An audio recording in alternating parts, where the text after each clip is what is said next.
안녕하십니까. 정보의 핵심만 알려드리는 정보의 키맨입니다. 구독과 좋아요는 저에게 큰 힘이 됩니다.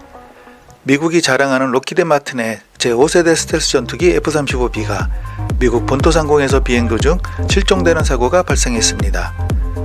극적으로 실종 하루 만에 잔해 일부가 발견되면서 행방불명 사태는 일단락됐으나 1천억 원이 넘는 전투기가 실종될 수 있다는 점에서 심각한데요. 미군 대응을 조롱하는 댓글이 폭주하고 있습니다. AFP, 로이터 통신 등 외신에 따르면 F-35B 한 대가 사우스 캐롤라이나주에서 비행 도중 사라졌으며 고장 여부 등의 원인을 알 수 없는 상황에서 조종사는 비상탈출을 하였고 전투기는 하루가 지난 현재까지 행방이 묘연하다고 밝혔습니다. 사고 당시 전투기는 자동조종 모드로 비행 중이었기 때문에 조종사가 탈출한 뒤에도 100km나 홀로 비행했으며 미 공군 측은 최종적으로 파악된 위치를 기초로 찰스턴 북쪽에 위치한 두 개의 큰 호수 주변에서 수색 작업을 집중적으로 벌이고 있고 F-35B 전투기는 스텔스 기능이 있어 레이더에 탐지가 안되기 때문에 사고 항공기 비행 경로를 파악하는데 어려움을 겪고 있다고 말했습니다. 미 공군은 주민들에게 실종 전투기의 소재와 관련한 정보를 알려달라고 요청하는 것을 소셜미디어의 계정에 올리며 대중의 협조를 요청한다면서 도움이 될 만한 정보를 갖고 있다면 전화해달라며 전화번호를 남기기도 했습니다. 미군으로선 참으로 쪽팔린 일인데요. 다들 아시겠지만 F-35는 지금도 개발하고 있는 전투기라고 말이 나올 정도로 스텔스 성능 빼고는 뭐 하나 내세울 게 없는 반쪽짜리 전투기입니다. 이 사건 이후 각종 미디어나 유튜브에서 F-35의 스텔스 성능이 뛰어나 레이더에 잡히지 않아 찾기 힘들다는 점을 강조하지만 문제는 F-35의 수많은 문제점들 때문에 아직도 개발 중인 전투기라는 말이 나올 정도의 전투기라는 겁니다. F-35B는 기본형인 F-35A를 기반으로 해서 제작된 항공기로 미 해병대에서 주로 운영하며 스텔스 기능뿐 아니라 이륙거리가 짧고 수직 착륙 기능도 갖춰 미국의 여러 동맹국이 탐을 내는 기종입니다. 최대 속도는 마 1.6이며 항속거리 반경은 최대 1660km, 전투행동 반경은 최대 830km에 달하며 대당 가격 8천만 달러, 약 1060억 원을 상행하는 미국 최첨단 5세대 전투기가 실종된 이번 사건은 놀라움과 동시에 조롱을 부르고 있으며 이제까지 각종 사유로 추락한 F-35 계열 전투기는 공식적으로 최소 8대에 달합니다. 우리 또한 자유롭지 못한데요. F-35A를 40대나 가지고 있기 때문입니다.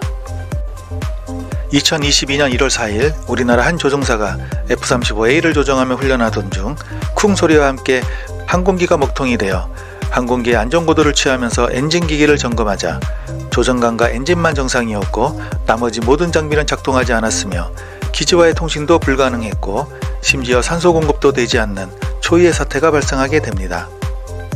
결국 백업 통신을 작동시켜 기지와 통신하며 해당 장비로 비상 착륙을 선포하고 서산기지로 향하게 됩니다.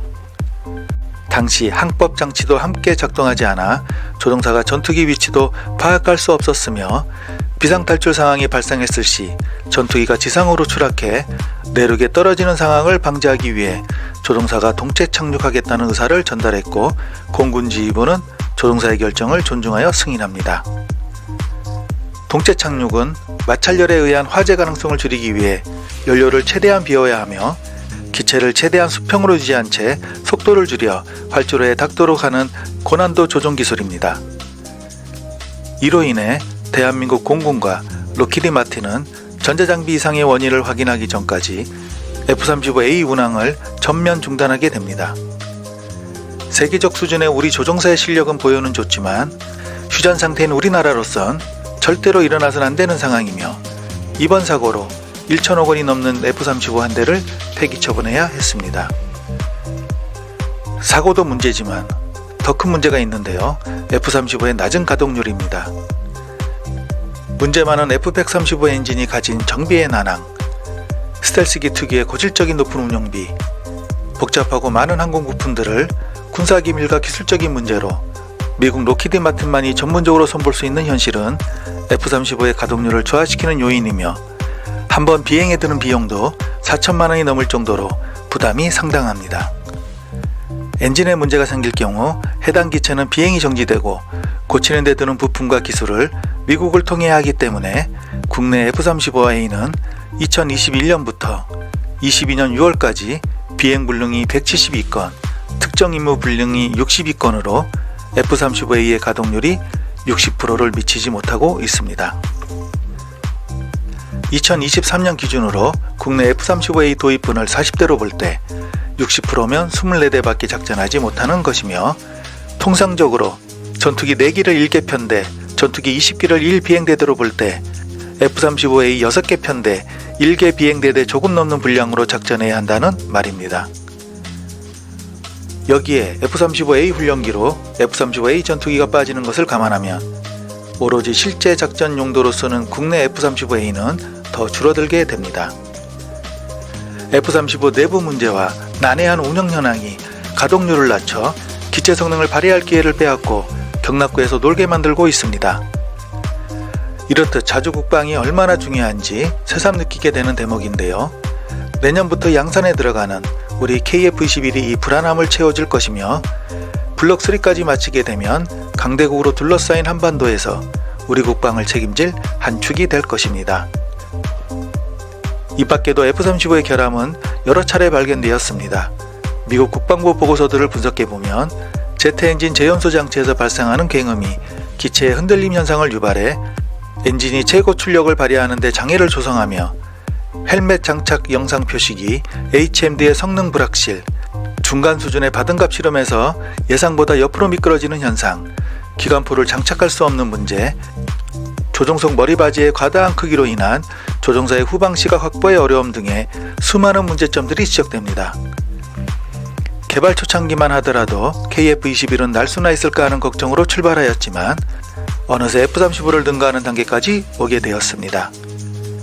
미국의 눈치를 보며 KF-21 성능을 축소해서 발표하고는 있지만 블록 3가 완성되는 2030년대가 되면 F-35를 능가할 것이며, 그때까지도 F-35는 개발 중일 겁니다. 매몰단지가 되어버린 F-35, 어떻게 하면 좋을까요? 도움이 되셨다면 구독, 좋아요 부탁드립니다. 다음 영상에서 뵙겠습니다.